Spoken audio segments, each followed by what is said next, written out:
Mayor Mike, welcome back. Mayor's Monday here at WSAU, WSAU.com. Again, already into October, and things are moving right along. Construction projects, things like that, all starting to hopefully wrap up here soon if the weather ever cooperates with us, Yeah, right? honestly, our road construction projects should have been done already. But because it's raining like every other day, we just can't get them done. So as soon as we get a couple of days without rain, we're going to be able to wrap up those road construction projects. Some of the other things we've got going on, the former Kmart site, the demolition has occurred, almost done there. They're already pouring the footings for the new development that's going in there. Down the road from that, we have the Cooper Motors site that has now been demolished, so we're going to start seeing some movement there. Downtown on our former Lullaby site, the utilities are getting relocated, flags are getting put out, marker flags. So again, that project is going to be moving right along. Cultural Commons down by the river, we're hoping to have that wrapped up before the snow starts flying. We're coming to the end of that construction season. You know, there are two seasons in Wisconsin, construction and winter. So construction season's coming to an end. That means the snow is going to be flying. And can you imagine if all this rain turned into snow? That would be pretty intense. Well, actually, we can. I mean, we went through it already. That's true. We record snowfalls Yeah. and record precipitation. It's tough to try and say that climate change isn't happening. Yeah, well, we'll save that debate for another time. Yeah, that's a whole other can of worms, that right? That is a whole nother can of worms that we're just going to go ahead and close up before it even opens, Right. because we've got a lot of good stuff moving here in the city. First off, I mean, speaking of environmental things, you're going to get a pretty, I would say it's a pretty high honor bestowed upon you actually here this week with Yeah. regards to solar energy. So it's something we've been working on. We have formulated a path to a sustainable Stevens Point, and that's been one of my big initiatives. On our recently constructed utility garage, we had a 130 kilowatt solar panel at the time, the largest in the area. Looking at ways to reduce our carbon footprint, use less energy, spend less money, right? Well, we are designated as a Soul Smart gold level community, meaning that SoulSmart, this nationally recognized firm for solar energy, has recognized what Stevens Point has done to kind of streamline the installation of solar units within the city. And this is residential and commercial, entering it into our zoning code, following a clear path.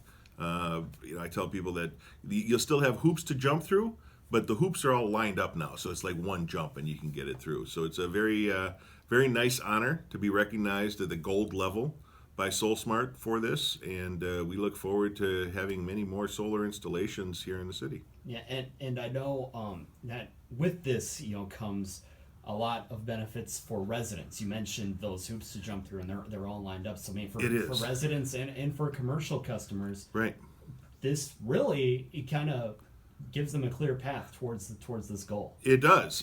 So it simplifies the process, right? Going through zoning and conditional use requests and things like that. We've streamlined the process. There's a page out on our website at stevenspoint.com. If you look at it, it kind of lays out everything you need to do for solar installations. Now, this isn't for solar farms where the primary use is solar, but if someone wants to put solar units on their roof, or maybe their business wants to do something like that, we streamlined that process. We've also gone one step further, and we've been doing this for a couple of years already, working with Midwest Renewable Energy Association in getting a solar bulk buy program. So the three counties, Portage, Wood, and Marathon, have gotten together and negotiated a deal with various solar installers and providers to broker a deal that is kind of like a flat rate, a bulk buy for consumers. So if Mike wants to install solar on his roof, he can now contact MREA and go through our provider, which right now is Northwind Renewable, and they will give me a quote that has been pre-negotiated, so it makes it even simpler for you and more cost-effective to take that bulk buy option and install solar on your property. So then, what is it about this area then that makes it ideal for these panels? I think it's really just a philosophy. It's not an ideal location. Obviously, someplace that gets sun 24/7 would be awesome. They don't Right. exist. But, typically you see a little more of this in the south or in large desert areas or islands. Hawaii was big on solar too. But we have an okay location. So your southern-facing panels, granted, during winter, the sun gets pretty low in that southern sky, so it's not exactly ideal, but it does help. And solar is really a cost-effective way to help offset your energy usage. I think if I remember right, don't quote me on this, but panels are good for, once you get them installed, that's a 20 year Or more. or more. Or more, yeah. There's fixed. There's no moving parts, Yep. so the likelihood of them going bad is pretty slim. So and Northwind and MREA can give you the payback on this. So let's say you use X amount of electricity, they can size your solar system to accommodate your current use. And in most cases, you will have 20 years to pay that back. So it's very cost effective.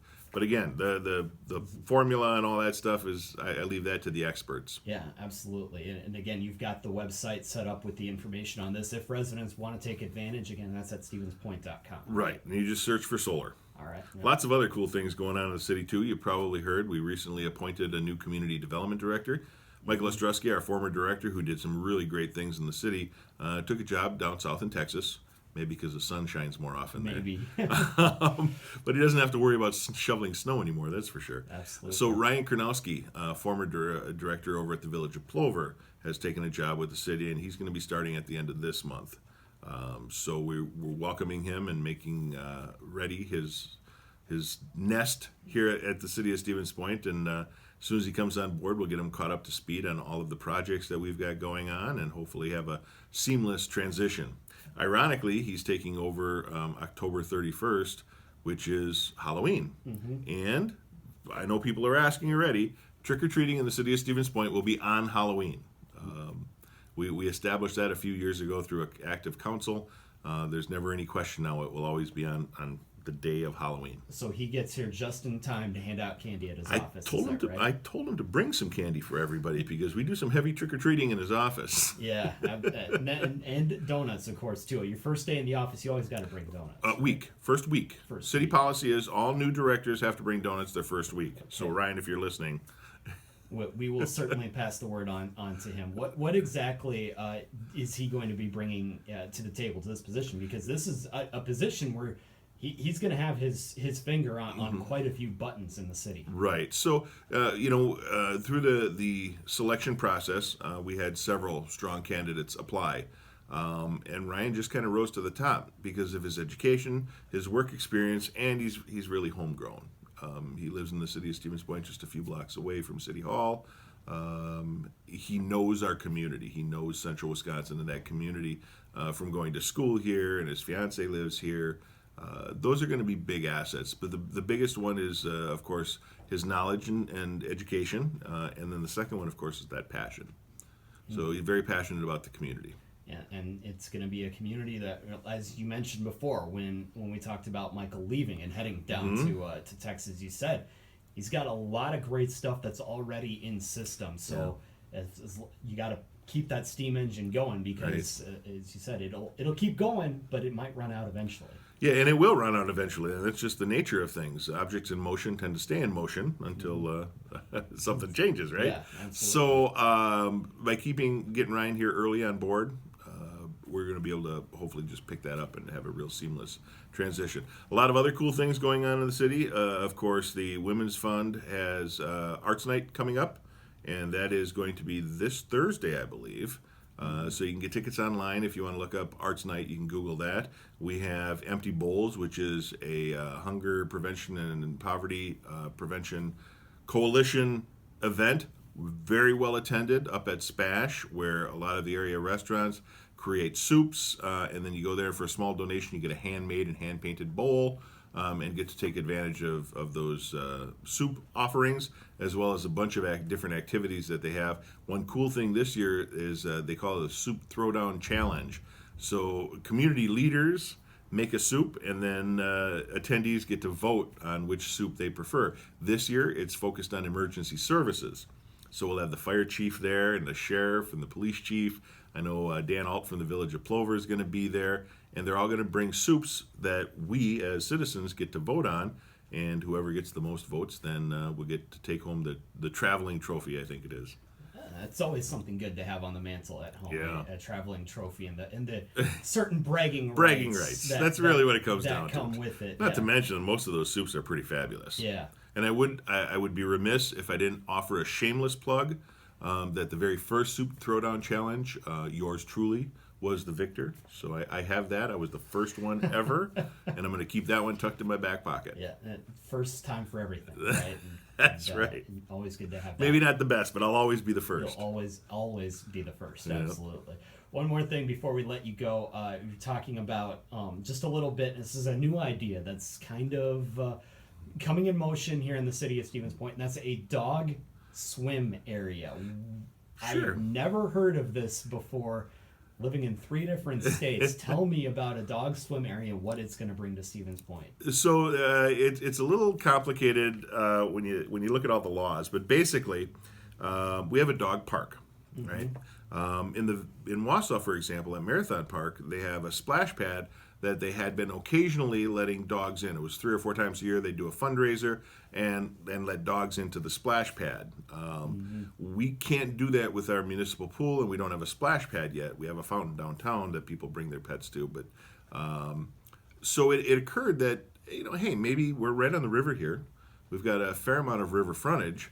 Is this something we could do? Because city ordinance says that your pet must be on a leash on a length no greater than 6 feet at all times.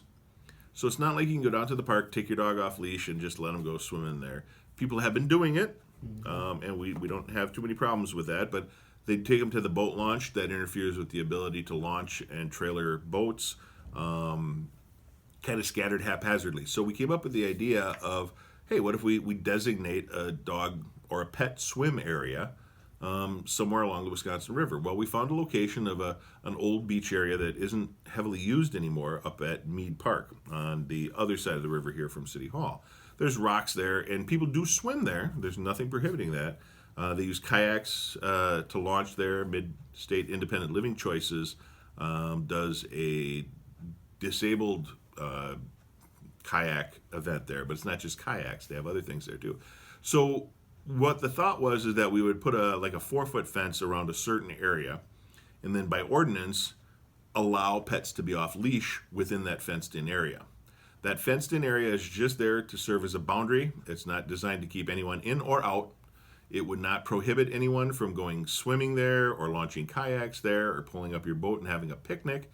It just, you would need to know then that there are pets off leash in that area if you want to do it. We presented that on a social media post, and the response was pretty strong. I think we counted over 150 comments. A vast majority of those were very favorable.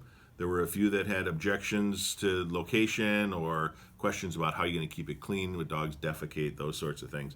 All of those things can be addressed, and then, of course, there was one woman who wanted a grocery store built downtown. Not sure why pets would need a grocery store, but we did take that into consideration and added that. We brought it to the Parks Commission middle of last week, to discuss it. Unanimously approved going forward with a formal plan. So the Parks Director and myself will be working on a plan to show the layout of the area and the proposed ordinance change. We'll bring it back to the Parks Commission maybe next month. And then if that gets approved through council, we would have the ability to have that installed in spring. Now, the fencing is going to cost about $4,000. My goal is to initially raise private funds for that. We did that with a dog park, raised $40,000 through private donations to put a dog park in the city, and it's been a huge success. It's got its problems just like any other dog park, but it's free and open to the public with a few rules in regards to vaccinations and licensing and so forth. Have you found any other communities in the area that have something like this? I don't know of anybody that has something like this. Other communities have, like I mentioned, Wausau and Marathon Park, they used to let the dogs go on the splash pad. I don't know that they do it anymore. I think Wapaka allows the use of their municipal pool on certain occasions. We can't do that because we don't have a ramp or anything going into our pool. It's a ladder, and I think it's 3 feet is the shallowest. So getting dogs in and out of there easy is not possible. If we had a ramp or even stairs going in and out, it might be a little easier, but we don't. And we have a river here, right? We've got miles of river shoreline. So let's take 50 feet of that and make an area that pets can go and swim freely. It's away from any populated areas or heavily populated areas.